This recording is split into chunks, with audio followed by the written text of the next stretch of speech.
rock with you. You all know that Greg had his own rock therapy going on with anybody and everybody that had a need to either work with their PTSD, or they had flashbacks, or they were having bad dreams. And he was able to comfort them with the rock to give them something to be grounded for. He also worked with them with their guilt syndrome that they bring back. Everybody who comes back has guilt syndrome because they came home and somebody else didn't. And he helped them actually be able to rationalize why they shouldn't have the guilt. So that was his big thing in the community. He was just starting to work with it within the Vietnam community. He was very proud that they actually asked him to help out with that, and so he was very touched by that. He really loved the Vietnamese community. Thank you. He was well accepted there, and he had such pride in them because he felt that, not like other people who came to this country who had to leave their country, they came here with nothing, just the clothes on their back and sometimes not even shoes. And they actually went to work, they got educated, they started their families, they have made themselves into proud Americans. And I think one of the things that we found very touching here lately is we went to a luncheon and we met a gentleman, and he said, I was born in Vietnam, but I will die an American. And that's how they feel. And they're so grateful to the American veterans for coming to their country to fight a battle there that wasn't theirs. And a lot of them contribute their coming to this country as being their lives being saved by them. So they're very grateful people, and they're very gracious people. Greg, you all want to know what happened to him. He went for a walk Saturday night, which is his normal thing to do, and he walks down the hill and he walks back up, and sometimes he would do that 3 or 4 times a day depending on what he had going on. And he went down and he didn't come back. I went looking for him, and I saw the accident. I saw the guy in the street, but because they were working on him, I didn't know it was Greg. I thought he was in the crowd on one side or the other talking. And I got home, and my niece was the trauma nurse at West Med, and she called me and she said he'd been hit by a truck and we needed to come. It was really bad. When we got there, he had already passed. He passed when he actually got hit. So he's been greatly honored by the Patriot Guard. They did a flag line from the emergency room to the coroner's wagon, again from the coroner's to the Omega Society.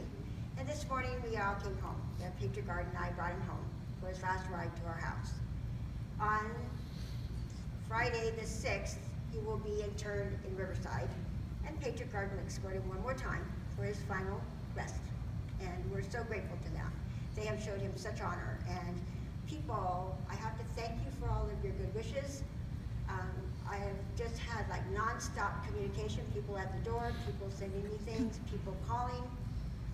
He touched a lot of lives, and I want to thank you because my children knew he was busy, but they had no idea how far his reach was. And now they're finding that their father left them a very big legacy to fill. And they intend to do it, so I'm proud of them that they're going to step up to the plate and carry on. Everyone wants to know what they can do for me. Actually, I have no needs at this time. What I do want is for all of you to pick something that he has such a passion for, and please get involved. Please carry on what he's been doing and make it stay alive, make it grow. That is what he would ask of you. If financially all you can do is do it, that's fine. Actually, he would like you to physically get involved in something. Whether it's a Red Shirt Friday, which is a really simple thing to do, whether you get involved in the Bridging of the Gap, which we will be doing on September 10th in Westminster. That's still going to happen. Whether it's finding vets who need assistance out there. I think we're planning on having an Agent Orange Town Hall meeting in August. Am I right? Correct. Yes. Okay, so anybody who has an interest in that, please come. There'll be lots of information, and it's going to be at the Gold Star Manor in Long Beach, right? But please, come to the circle. Mingle with your brothers. My granddaughter asked to come to California for his funeral, and her boss gave her permission.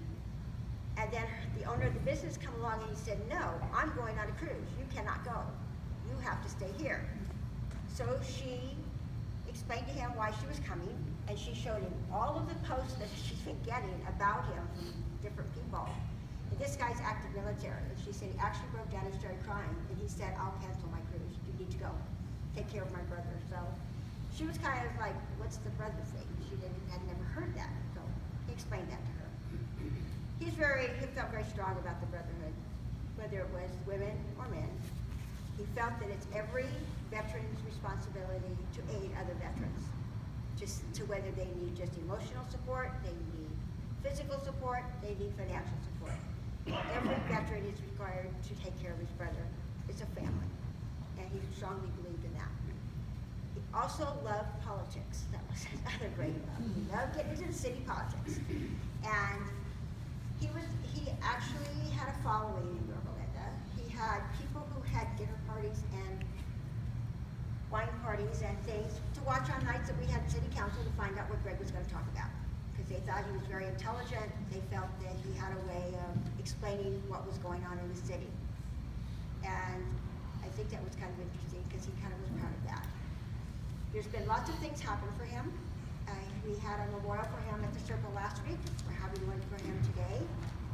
The city of Westminster is going to honor him in May 11th, I guess it is, for his job with bridging of the gap. He was honored by Irvine City Council. I don't know why everybody was so surprised that he was involved in getting In God We Trust put into all these council areas. When he wanted to do that one, he did everybody in Orange County because he felt everybody should have one. And his plan on that was that if they have God watching from behind them, maybe they would make good decisions for their cities and put their own agendas to the side. He didn't really think it was going to work, but he thought it would at least be something people could think about. But basically, that's what he did. He was a Renaissance man. He liked to garden. He liked to do brickwork. He gutted our house and redid all the entire inside of the house. That was a long 9 months. He liked to work on old cars. He worked on everything from the early 1900s to the 60s. He was one of the few people in the country that could work on carburetors. So he's got a lot of skills that are going to be missed when they're gone. Now that he's gone. But again, he loved this chapter. He was really dedicated to this chapter. I have to say, when he came, it was a challenge, and Greg likes a challenge, so that really worked out for him. He's proud of the men in this chapter. He's proud of the AVVA that we have in this chapter. He felt that we make a difference, that we are out in the community and we're making ourselves known. And he would like to see that legacy continue. So I'm hoping that we go on and do bigger and better things and everybody gets a little more active in what we're doing. So again,